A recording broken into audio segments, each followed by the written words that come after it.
할렐루야. 주님의 사랑과 은혜를 감사드립니다. 오늘 또 우리의 마음의 평안을 심어주는 귀한 찬양으로 영광 돌린 찬양대에 감사드립니다. 하나님의 은혜와 여러분의 기도로 2주간의 여행을 건강하게 잘 마쳤습니다. 감사드립니다. 이번에 여행지는 아프리카의 모로코, 그리고 유럽의 포르투갈, 스페인 3개국을 다녀왔습니다.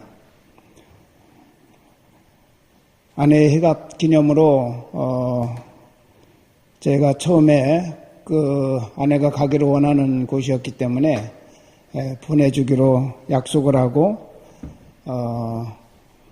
나는 시간이 안 되니까 혼자 다녀오라고. 그랬더니 좀 찜찜한 거예요. 그래서 제가 고민을 많이 했습니다. 그러다가 결정 내린 것은 가장 좋은 선물은 여행을 보내주는 것이 아니라 내가 그곳에 함께 동행하는 것이다. 그런 생각을 하고 결단하고 함께 동행하게 되었습니다. 아내가 그것을 가장 행복해하는 모습을 보면서 제 마음도 참으로 기뻤습니다. 여행 중에 감사할 일들이 참 많이 있었는데, 첫째는 아침마다 일어나서 방 안에서 부부가 예배 드리는 것이었습니다. 두 번째로는 무더운 날, 때로는 42도까지 온도가 오르는 그런 지역도 있었는데, 또 많은 양의 도보, 평균 하루에 한 2만 보씩 걷는 그런 많은 양의 도보도 있었지만, 그러나 건강하게 그 모든 과정을 완주할 수 있게 된 것이 무엇보다도 감사했습니다. 또 우리 동행 가운데는 원로 목사님 부부가 4쌍이 참여하셨는데 대부분 은퇴 기념으로 이 여행에 참여하신 분들이었습니다. 모두가 다 건강하게 여행 스케줄을 거뜬히 소화하고 또 곳곳마다에서 성숙한 인격과 덕을 보여주신 것에 대해서 저희들이 무엇보다도 감사했습니다. 우리 그룹은 이질적인 4팀이 모였습니다. 목사님 부부가 14명, 그 다음에 모녀로 이렇게 여행에 참여한 2팀, 4명, 한 가족이 6명, 그래서 총 24명이 한 그룹으로 여행하게 되는데, 서로 모르고 이질적인 그런 4팀이 모여서 한 그룹을 이루다 보니까 처음에는 굉장히 어색하고 서먹서먹했어요. 그래서 이 부분에 대해서 우리는 오히려 그분들이 더 어색할까봐 처음에는 목사라고 하는 신분을 드러내지 말고 함께 여행하자 그렇게 생각을 했는데 예상치도 못하게 인솔자가 여기 목사님들이 많이 오셨다고 그렇게 얘기하는 바람에 신분이 그냥 드러나고 말았어요. 그래서 이런 상황에서 우리가 어떻게 이분들에게 유익을 주고 덕을 세울 수 있을까 생각을 하다가 모든 물값, 그리고 가는 곳마다 그곳은 화장실 이용료가 있잖아요. 화장실 이용료, 이것들은 목사 그룹에서 섬기겠다라고 아예 처음에 선언을 했어요. 전부 나중에 계산해 보니까 물이 한 700병, 한 병에 1유로씩인데, 물론 호텔 안에도 물이 없기 때문에 밤에 들어갈 때도 몇 병씩 각 방마다 물을 가지고 들어갑니다. 그렇지만 이것을 우리가 오픈해서 섬기고 나니까 12일 동안 모두가 다 한 식구처럼 아주 화목하고 즐겁게 여행할 수 있는 그런 좋은 분위기가 만들어지게 되었습니다. 가이드가 이렇게 얘기했어요. 유럽 여행은 가는 곳마다 다 교회 이야기고 기독교 역사 이야기니까 여기에서는 목사님들은 그냥 우리가 이제 이렇게 물과 화장실 이용료를 섬기기로 하겠습니다라고 얘기하니까 그 다음에 그 가이드가 이렇게 얘기하는 거예요. 여기는 할 얘기가 기독교 역사, 교회 이야기밖에 할 게 없으니까 전도는 제가 할 테니까 여기서는 목사님들은 잘 섬기기만 해주세요. 완전히 역전이 되어버렸어요. 그래가지고 정말 유럽 여행을 다녀보면 80 내지 90%는 모두가 다 기독교 역사 이야기, 또 성당 중심의 문화와 예술 이야기 아닙니까? 그랬더니 이분이 참 유머가 많은 가이드였습니다. 아주 노련하게 거의 약 20년 정도 가이드 생활을 하다 보니까 노련한 그런 가이드를 목사님들이 온다니까 아마 그분을 더 붙여 놓았던 것 같아요. 이분이 사용하는 용어가 있었습니다. 안신자, 덜신자라고는 그런 용어를 쓰면서 안 믿는 사람을 불신자라고 안 하고 안신자, 그리고 대충 믿는 사람을 덜신자 그렇게 표현을 하면서 아주 유머 있게 그렇게 사람들을 묶어가지고 이번 여행을 계기로 덜신자는 참된 신자가 되고 안신자는 신자가 되기를 바랍니다. 그러면서 목사님들이 오셨으니까 출발할 때마다 목사님들이 하루를 위해서 축복기도 하고 출발합시다. 안 믿는 사람도 축복받는 건 다 좋잖아요. 그러니까 기도 받고 출발합시다. 그래서 출발할 때마다 우리 목사님들이 돌려가면서 기도하고 이렇게 정말 신앙적인 분위기를 만들어 나갔어요. 주일날 예배 드리는데 진짜 새신자가 하나 나왔습니다. 인솔자가 거기에 예배에 참석해서 같이 예배 드리고 그 중에 또 모녀가 온 대구에서 오신 분이 계신데 어머니는 권사님이시고 그 아가씨는 아직 미혼인데 그 부부가 또 참여를 하고 또 한 가족 중에서 그 장인 되시는 분이 참석하시는데 나중에 고백하기를 자기 아버지가 목사님이셨다고 이렇게 고백하는 분도 있었습니다. 또 한 가지 감사할 일은 모로코, 아프리카에 있는 땅이죠. 모로코를 여행하면서 대한민국에 태어난 것에 대해서 다시 한번 감사하는 그런 마음을 가졌습니다. 가보니까 한국에 1960년 내지 70년대 상황을 볼 수 있었어요. GNP가 지금 한 4,000불 정도라고 하는데 도로도 얼마 전에서야 포장을 했다고 합니다. 호텔에 가면 물이 한동안은 나오지 않아서 참 세수도 물티슈를 가지고 할 정도였었다고 하는데 그래도 저희가 갔을 때는 호텔에 물이 공급되어지고 있었고 그런데 정말 더위 때문에 그런지 게으름이 이렇게 눈에 보일 정도로 사람들이 굉장히 활동이 처지고 게으른 그런 상황을 보면서 우리 한국 사람들이 얼마나 부지런한지 그곳에 가면 다시 확인할 수가 있었어요. 이런 한국 땅에 태어난 것을 다시 한번 감사하는 그런 시간을 가졌습니다. 또 한 가지는 스페인과 포르투갈 쪽을 여행하면서 감사하고 다짐한 것이 있는데 이 나라들은 다녀본 분들은 알겠지만 도시 자체가 역사예요. 도시 자체가 문화예요. 도시 자체가 예술이에요. 어떤 도시는 한 도시 전체를 유네스코에서 문화 지역으로 완전히 묶어가지고 관리하고 있는 그런 도시도 있는 것을 보았습니다. 그런데 공통적인 것 하나는 도시마다 중앙에 직사각형의 광장을 만들어 놓았습니다. 그리고 거기에는 그 광장을 중심으로 해서 큰 성당이 자리 잡고 있고 시청과 각종 관공서가 거기에 자리 잡고 있고 그래서 모든 중심이 언제나 교회 중심으로 모든 도시들이 만들어졌던 옛날의 상황을 지금도 볼 수가 있었습니다.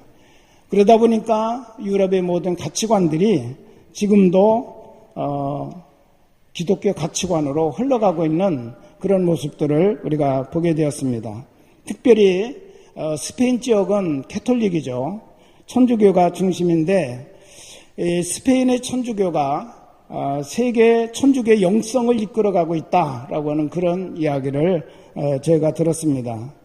거기는 대성당들이 많이 있습니다. 하루에 관광 수입만 해도 엄청난데 이 스페인어는 특별한 원칙을 정했다고 그래요. 아무리 관광객이 많이 온다고 할지라도 주일날은 성당을 관광객에게는 오픈하지 않는다. 이유가 뭐냐? 예배드리기 위해서. 우리 이 교회 건물은 예배를 위해서 하나님을 위해서 세워진 건물이지 관광을 위해서 세워진 건물이 아니기 때문에 아무리 관광 수입이 많다고 해도 예배보다 앞설 수가 없다. 그래서 모이는 수는 얼마 되지 않는지 모르지만 오직 하나님을 예배하는 일을 위해서 주일날은 오픈하지 않겠다라고 그렇게 정했다고 합니다. 유럽의 많은 교회와 성당들이 관리를 할 능력이 안 되기 때문에 사회에다가 매각하는 상황을 우리는 종종 듣습니다.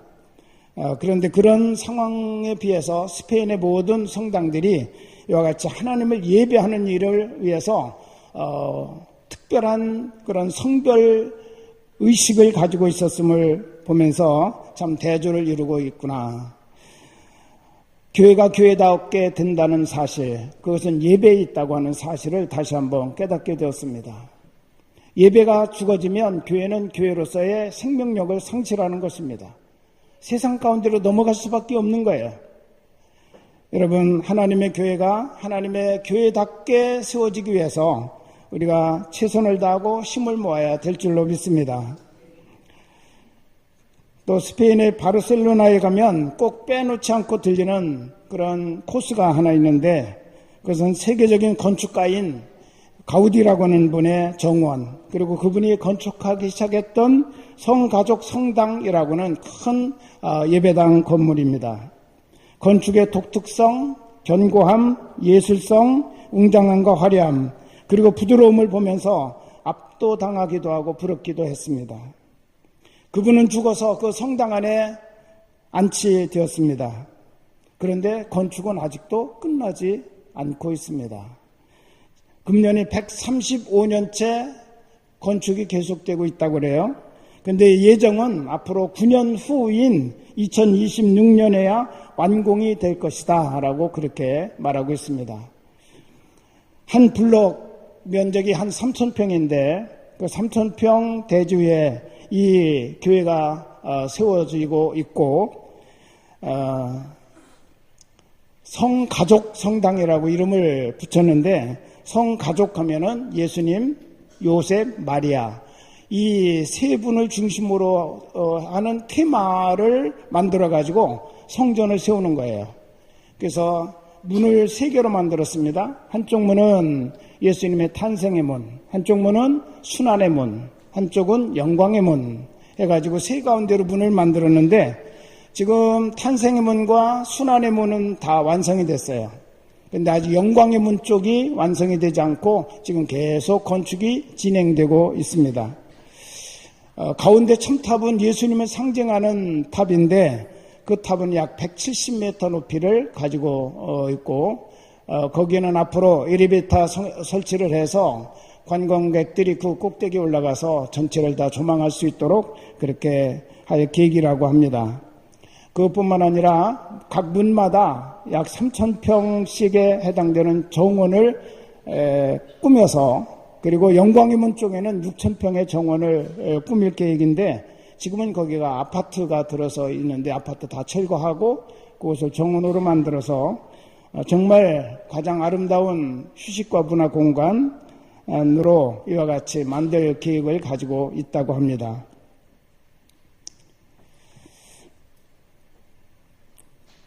완벽한 설계, 또 서둘지 아니하고 진행되는 건축 상황, 이것을 보면서 우리나라를 돌아보게 되었는데 처음에는 재정이 부족해서 때로는 건축이 중단되기도 했다고 합니다. 그런데 지금은 재정이 풍성하다고 그래요. 관광 수입도 있죠. 또 세계 도처에서 이 교회가 빨리 완공된 모습을 보고 싶다 그래가지고 성금이 세계 도처에서 답지가 되고 있기 때문에 재정은 풍성하다고 합니다. 그런데도 건축 시간은 절대로 이들이 단축시키지를 않고 있어요. 그 안에 들어가 보니까 한 파트를 이렇게 건축을 하는데 그냥 설계 도면을 놓고 건축가들에게 맡겨서 건축하는 것이 아니라 아주 한 10분의 1 또는 50분의 1 정도로 축소한 모형을 먼저 만들어요. 모형을 만들어 놓고 이게 과연 합당한지 다시 재평가를 하는 거예요. 그래가지고 그거를 여러 가지로 부족한 부분은 다시 보완을 해서 이제는 됐다 싶으면 그때 실제 건축에 들어간다고 합니다. 그러니까 시간이 엄청나게 많이 소요되는 거죠. 돈이 있다고 빨리 진행되는 것이 아니라 그들은 이와 같이 완벽한 예술성과 건축 기술을 거기에다가 투자를 해서 이 건물을 만들어 나가는 정말 그 건축에 대한 그 아름다운 자세를 저희가 보게 되었습니다. 똘레도라고는 곳에 가보니까 1세기에 건축한 그런 다리가 지금도 온전하게 남아있어요. 그리고 지금도 차가 다니고 사람이 건너 다니고 있어요. 2000년이 지났는데도 그 다리가 무너지지 않고 하나도 손상 입지 않고 차까지도 다닐 수 있는 그런 그 다리의 건축수를 보게 되었습니다. 또 세고비아라고는 도시에 가보니까 1세기에 한 도시에다 물을 공급하기 위한 수로를 만들었는데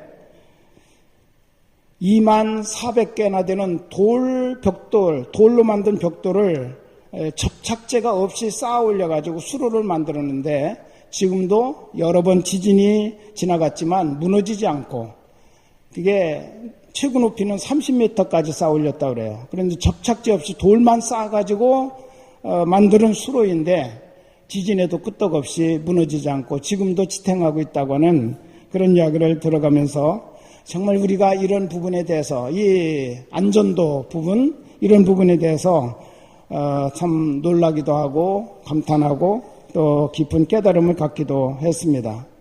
그 한가운데 서서 우리 교회를 생각해 보았습니다. 모든 면에서 그들을 따라갈 수 없지만 교회의 교회됨은 어떤 화려한 외모가 아닌 진정한 예배를 통해서 하나님의 임재를 경험하고 또 우리 하나님께 전심을 다해서 영광을 돌리며 성도들의 따뜻한 사랑의 교제가 있고 교회의 사명인 선교와 전도의 사명을 감당하려고 몸부림치는 가나안 교회를 주신 우리 하나님께 감사하는 그런 시간을 가졌습니다. 여행을 통해서 감사한 마음을 풍성하게 해주신 하나님께 다시 한번 감사를 드립니다. 이제 우리 교회는 다음 주일에 맥주감사주일로 지키는데 오늘 우리 하나님께서 우리에게 말씀하십니다. 15절에 보니까 너희는 감사하는 자가 되라. 정말 우리가 늘 감사하는 그런 마음을 가지고 무슨 일을 할 때 거기에 행복이 있고 기쁨이 있고 그리고 거기에 사랑이 우러나게 되는 줄로 믿습니다. 맥주감사주일은 두 가지 의미를 가지고 지킵니다. 첫째는 지난 반년 동안을 은혜와 복으로 인도해 주신 에벤네셀의 하나님께 감사드리는 것입니다. 또한 두 번째는 내 인생을 살아가면서 내 곁에서 나의 친구처럼 동행해 주시고 나의 인생의 동반자가 되어 주셔서 나를 외롭지 않게 해 주신 우리 가족이나 우리의 이웃들이나 우리의 직장 동료들에게 다시 한번 감사한 마음을 가지고 그들에게 감사를 표현하는 그런 시간을 가져보는 것입니다. 우리는 이날만 감사하는 것이 아니라 바로 이날을 계기로 해서 우리에게 언제나 감사하는 자가 되라고 하시는 하나님의 말씀을 따라 항상 감사하는 자들이 되어야 합니다. 감사하면 행복이 일어납니다. 감사하는 삶은 풍성해집니다. 감사하는 곳에 기적이 일어납니다. 감사하는 마음 속에 사랑이 일어나게 된다는 사실을 믿으시기를 바랍니다. 그래서 우리 성도들은 언제나 감사하는 생활을 해야 됩니다.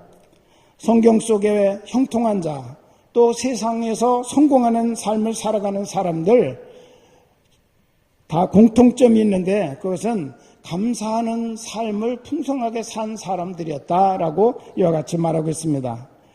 여러분, 감사하면 어떤 일들이 일어날까요? 첫째는 감사하면 감사하는 자가 되어 갑니다. 15절에 너희는 감사하는 자가 되라고 말씀하시는데 이것은 감사에 대한 명령이죠, 명령. 감사해 보도록 하라라고는 말씀이 아니라 감사하라고 하는 명령이에요. 감사할 조건이 있어서 감사하는 것이 아니라 감사하라고 하는 명령은 그대로 감사하는 거예요. 그래서 사도 바울은 데살로니가전서 5장 18절에서 범사에 감사하라라고 그렇게 이 말씀을 더 풀어서 우리에게 설명하고 있습니다. 여러분, 감사하기 시작하면 감사할 일이 계속 생겨난다는 사실을 믿으시기를 바랍니다.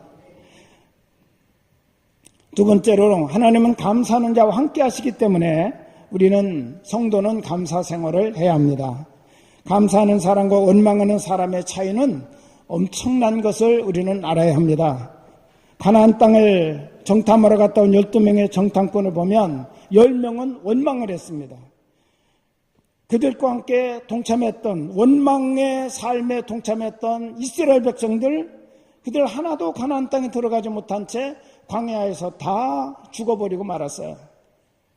출애굽 2세대가 가나안 땅에 들어가게 된 것입니다. 그런데 그 중에 남은 두 사람 여호수아와 갈렙, 이 사람들은 하나님이 함께 하심으로 말미암아 생명을 얻게 되었고 가나안 땅에 들어가는 축복을 받게 되었음을 우리에게 보여주고 있습니다. 다니엘도 그렇습니다. 기도하면 사자굴에 들어가 죽는다는 사실을 알면서도 그는 성전을 향한 창문을 열어놓고 우리 하나님 앞에 무릎을 꿇고 감사 기도를 드렸습니다. 그는 하나님으로부터 구원을 받았고 부귀와 영화를 누리는 축복을 누린 것을 우리에게 보여줍니다. 감사하는 자, 하나님이 함께 하시는 사실을 믿으시기를 바랍니다. 원망하는 사람 결코 하나님이 그들을 품어주지 않습니다. 붙들어주지 않습니다. 여러분, 우리는 감사하라고 명령하시는 그 주님의 의미가 무엇인지 우리가 다시 한번 깨달아야 될 것입니다. 세 번째는 감사는 기적을 만들기 때문에 우리 성도들에게 감사하라고 명령하고 계십니다. 예수님이 벳세다 빈들에서 5,000명의 사람들을 먹이는 오병이어의 기적이 일으키셨는데 이것은 어린이의 도시락을 우리 주님께서 받으시고 그것을 하나님 앞에 감사함으로 올려드렸을 때 일어난 사건임을 믿으시기를 바랍니다. 여러분, 감사합시다. 지금까지 행여 우리가 잘 몰라서 원망과 불평을 했다면 우리의 삶을 감사의 체질로 바꾸는 그런 삶이 되어야 될 줄로 믿습니다. 하나님은 우리에게 원망하라 명령하지 아니하시고 감사하라 이렇게 우리에게 명령하고 계심을 우리는 분명히 기억해야 됩니다. 행여내가 지금까지 몰라서 원망하다 보니까 원망과 불평과 비판이 내 인생의 체질이었다면 이제는 결단하고 하나님의 말씀 앞에 서서 감사하는 체질로 바꿔나가는 우리의 삶이 되어야 될 줄로 믿습니다. 어느 회사 입사 면접 시험장에서 이런 문제를 시험을 냈대요. 면접 시험을 보는데 감사의 내용, 불평의 내용을 한번 적어보십시오. 시간은 3분입니다. 그리고 종이를 쫙 나눠줬어요. 다 걷어놓고 났더니 평균이 나왔는데 감사의 내용은 6개, 불평의 내용은 27개가 나오더래요. 사람들이 불평하기는 쉬워요. 그런데 감사하기는 어려워요. 감사하는 삶이 되기 위해서 먼저 우리 안에, 우리 마음 가운데 감사로 채워나가야 된다는 것입니다. 어떻게 채울 수 있을까요? 오늘 말씀을 보니까 첫째는 그리스도의 말씀이 내 안에 풍성할 때 감사가 일어나게 된다고 말씀하고 있습니다. 우리는 언제나 감사가 감정적일 때가 많아요. 좋을 때는 감사하고 그렇지 않으면 감사하는 것이 아니라 불평하고 원망할 때가 많습니다. 내 기분이 좋으면 내 마음에 맞게 해주면 감사하지만 내 기분을 상하게 하면 불평하고 원망하고 그거는 잘못됐다고 비판할 때가 참 많습니다. 그러나 하나님의 말씀과 성령으로 충만해지면 어떤 상황에서도 모든 것을 합력하여 선을 이루게 하시는 하나님을 바라보며 감사할 수 있다는 사실을 믿으시기를 바랍니다. 두 번째로는 서로 세워줄 때 감사가 일어나게 된다는 거죠. 서로가 필요한 존재라는 것을 생각할 때 상대방에게 감사합니다. 목회자와 성도, 부모와 자녀, 직장 동료들 사이, 선생님과 학생, 서로가 정말 필요한 존재로서 우리 하나님 앞에 서 있다고 생각하면 우리는 목사는 성도 때문에 감사하고, 성도는 목사 때문에 감사하고, 자녀는 부모 때문에 감사하고, 부모는 자녀로 인연하여 감사할 수 있다는 사실을 믿으시기를 바랍니다.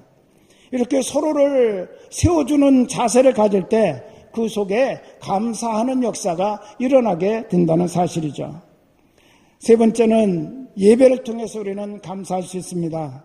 예배는 감사 훈련장입니다.